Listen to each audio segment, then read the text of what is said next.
Welcome to the unpaved and wild Denali Jeep Tour Excursion.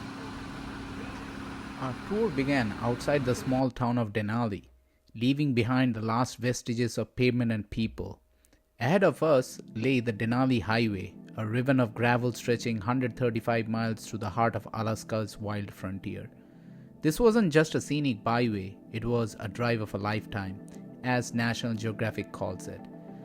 This entire journey, 100+ miles round trip, took a full 4 hours, a small investment for such an incredible, up-close look at the wild.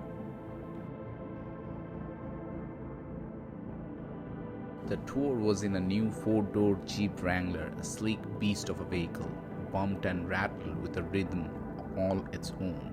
We were behind the wheel, following our guide who was just ahead of us.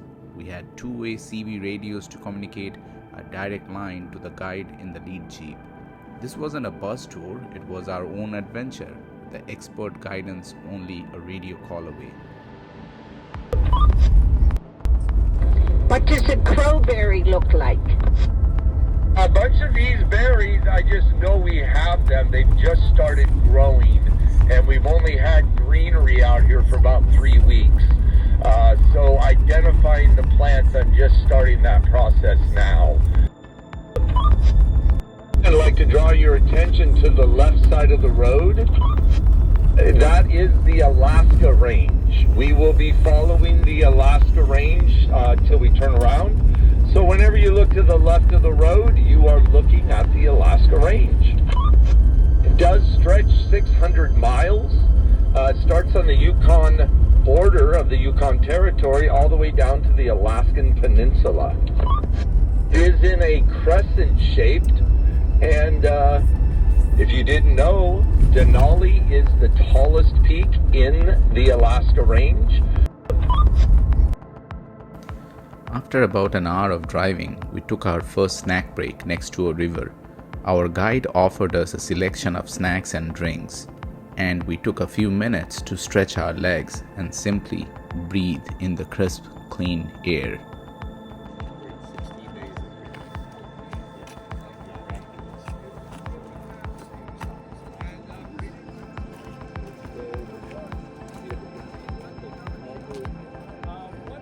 Right now, Rudy's got something he would like to share with us. As I was saying, early man was out here and around. The early man was the woolly mammoth, the woolly rhinoceros, the 9-foot beaver that used to live out here. Imagine that. If you guys seen the dams that those beavers create nowadays, imagine one that's 9 foot. Those dams must have been something. We also had. As we continued on, we listened to our guide, who proved to be a treasure trove of information. We learned about the region's fascinating geology, from the telltale signs of ancient glaciers that carved the valleys to the science behind the permafrost that keeps the ground frozen year-round. We also heard about the area's rich history, including the story of gold rush prospectors who once shot their fortune here. The guide's voice was a constant companion, pointing out and identifying the various birds, from soaring bald eagles to the feisty Canada jays, and animals like doll sheep clinging to the steep cliffs that call this rugged place home. As we drove, our eyes were peeled for the big five of Denali: moose, bears, doll sheep, caribou, and wolves. It was right into the corner when you asked. If I pull over up here, I think this might work. All right, we'll pull over here.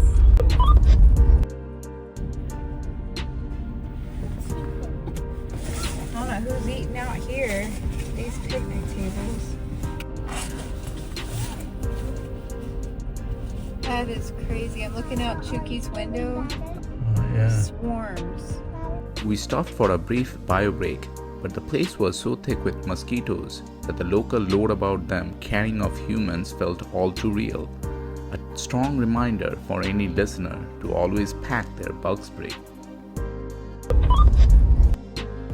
All right, we're clear. All right, rolling. Keep them doggies rolling. As our journey continued, we crossed a bridge over the mighty Susitna River, and our guide shared fascinating stories about the Iditarod, the famous Alaskan sled dog race. And this year, Mr. Holmes over here has won the Iditarod, so congratulations to Jesse Clear. for winning the Iditarod this year. The Iditarod is one of those iconic races out here. And dog mushing is the state sport. The Susitna River Bridge is a major landmark on the Denali Highway. As we approached the mile marker 80 from the start of the highway in Paxson, we were about to stop for our turnaround point. Our guides handed out snacks as we stood in the midst of the vast tundra, a perfect moment to get a family photo and appreciate the immense scenery.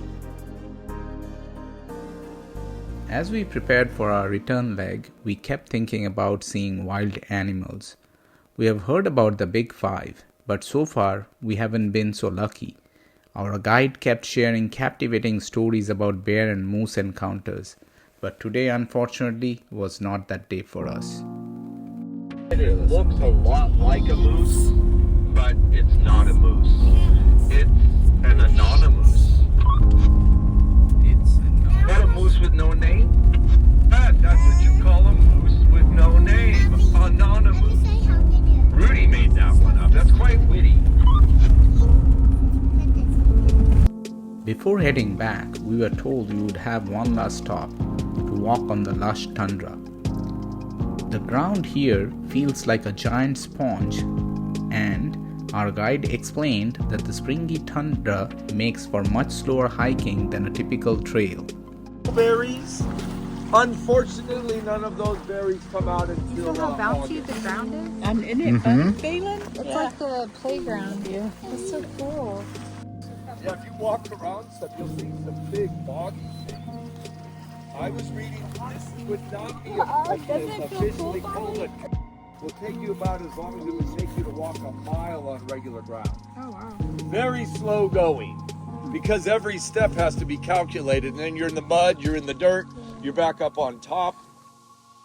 As our journey turned back, the bumps felt less jarring, the Jeep's engine a familiar comfort. We refueled with a hearty snack and a cold drink provided by the tour before reaching the town. It was an excursion that gave us exclusive access to this rugged backcountry, a journey worth every penny for the opportunity to drive our own adventure. We had come to see the world, and in doing so, we were a little bit wild ourselves. It was a feeling that would stay with us long after the dust settled. Way up to the front of that where we park and grab that first spot, and then the next Jeep after that, and just park, your normal